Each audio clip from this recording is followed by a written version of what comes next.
There's one rule no one teaches you. It's not in school, not in your planner, not even in that motivational YouTube rabbit hole you fell into at 2 a.m. But once you learn it, you'll see why you've been stuck, why your motivation dies halfway through that new you plan, why you keep starting strong only to vanish into your bedsheets 2 weeks later. And the worst part, you've probably already broken this rule today. I did too. For years, until this one rule slapped me upside the brain like a Viking with unresolved childhood trauma. It changed everything, and it's so stupid simple, you'll be mad no one told you sooner. Let me guess, you downloaded Notion, made a vision board, stacked your desk with aesthetic highlighters, and told yourself, this time, I'm gonna be consistent. Day 4, you're horizontal, 3 episodes into a show you don't even like, phone falling on your face, wondering why you feel so stuck. Been there, multiple seasons of my life. Here's the kicker. You didn't fail because you're weak. You failed because no one taught you the rule. Here it is, the stupid simple rule. Always do what strengthens you, not what feels good right now. That's it. No hype, no apps, no trendy 5 a.m. club nonsense. Just this. Stop negotiating with comfort. Start voting for your future. See, your brain doesn't care about your goals. It cares about dopamine. Now, research in neurons shows that dopamine spikes in anticipation of reward, especially easy, short-term ones. That's why scrolling feels better than starting. Comfort isn't weakness. It's just easier to choose. But each time you choose it, you're reinforcing who you are. Not with intention, but with inertia. Now, picture this.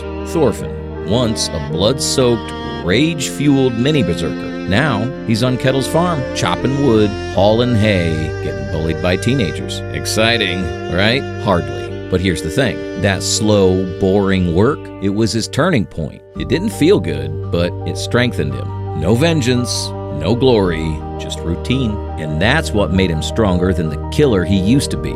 Because when he chose repetition over rage, peace over pride, he rewrote his identity.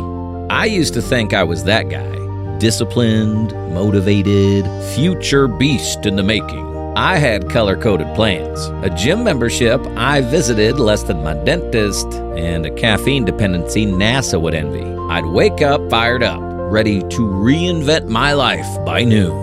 By Friday, I was horizontal, lost in a Netflix coma, surrounded by half-eaten protein bars and existential dread. Here's what I didn't want to admit. I wasn't ambitious. I was just addicted to starting. The plan felt good. The checklist looked good. But the actual process? Nah. Too slow, too boring, too real. I was starring in productivity theater, costume, hustle, set design, bullet journal, script. I'm working on myself. But really, I was just hiding. And every time I skipped the hard part, every time I picked comfort over strength, I cast a vote for the version of me that stays small. I didn't need a new routine. I needed to stop lying to myself. Imagine Thorfinn, a killer with nothing left to kill. No mission, no fire, just silence. He's working a farm, but his soul's already 6 feet under. Einar even calls it out. You got no fight left, do you? And Thorfinn just stands there, empty. That's what it looks like when the routines continue. But the reason is gone. You know what's worse than pain? Numbness. Waking up with a body in motion, but a soul on autopilot. You're not crashing, you're not climbing, you're just fading.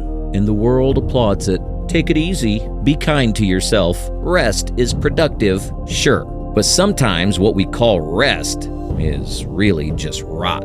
Looking back, I wasn't burnt out from hard work. I was burnt out from pretending progress was happening because my planner was full. But real change doesn't come from looking busy. It comes from looking honest. And that's the shift I was avoiding.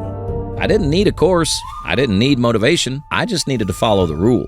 Choose the action that makes you stronger, especially when it sucks. I had this fantasy that one day I'd just wake up different. Like I'd roll out of bed, eyes glowing, abs tight, ambition radiating like a Shonen protagonist mid-power-up. Spoiler alert, that day never came. Because motivation's like that one friend who hypes you up at 2 a.m. and disappears the next morning when it's time to actually move. It feels good, but it never shows up when you need it most. So one day, I stopped waiting. Just one day where I got sick of my own excuses. So I did the opposite of what felt good. Took a cold shower, read instead of scrolled, sat with my anxiety instead of numbing it. It didn't feel heroic. It felt awkward, but it worked.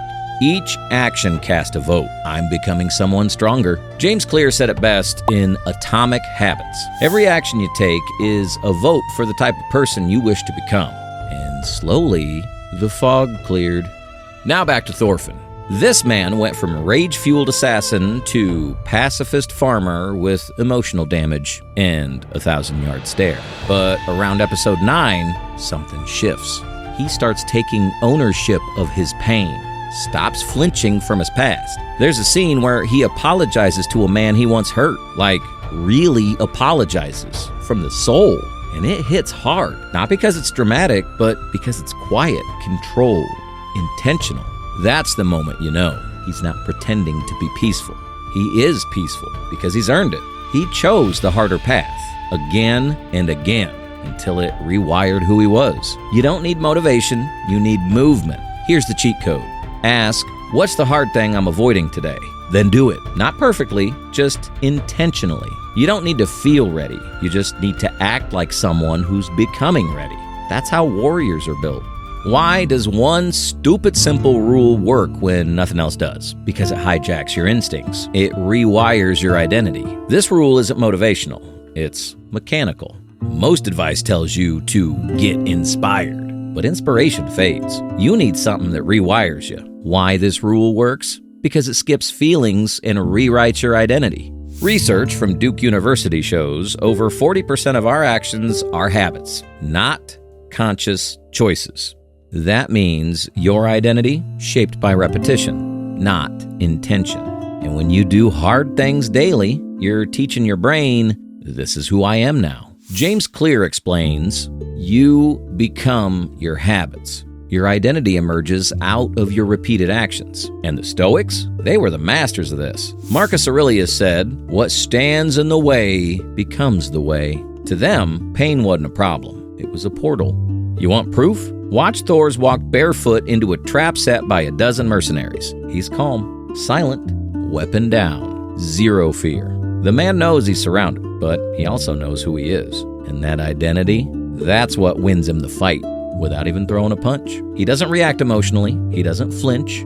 He chooses stillness because stillness is strength. That's the rule in action. He doesn't do what feels good. He does what strengthens him, and everyone around him can feel it. Here's how to use it. Don't ask, how do I feel? Ask, who am I becoming? Then act like that person, even if it's small, even if it's clumsy. Because the more you vote for strength, the harder it becomes to betray yourself. You're already following a rule, whether you know it or not. If you don't follow the rule of strength, you're still following the rule of comfort. And comfort is quiet, but deadly. It tells you to rest, just for today. To scroll for 5 minutes, to start next Monday. But comfort compounds just like effort does. And while you're not growing, something else is. Regret, guilt, a quiet voice that whispers, this isn't who you were meant to be. You remember the scene when Thorfinn chooses peace and everyone laughs? They mock him, call him weak, coward, soft, but he stands his ground because he knows what he's building. They see passivity. He knows its power because he's not reacting anymore. He's not fighting just to fight. He's building something that no one can take, inner strength. Now, imagine he hadn't changed. Imagine he stayed in the comfort of anger, of avoidance, of old habits. He'd still be lost, still be hollow, still be a slave, just to a different kind of master. That's the risk when you ignore the rule of strength. You drift. You don't crash, you fade. Not in fire, but fog.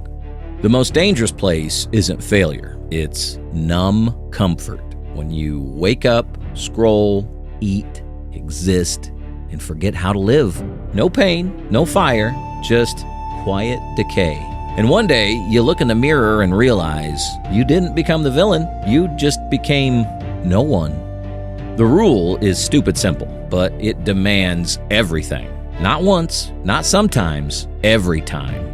Choose the hard thing. Choose what strengthens you, and you'll build something no one can take. Not talent, not motivation, but identity. Every action is a choice. You're either building your future or reinforcing your prison. There's no neutral, no safe zone. Here's a final question. What would the strongest version of me do next? Then do it. Not later, not perfectly, now. One rule, every day, forever. That's how you become unstoppable.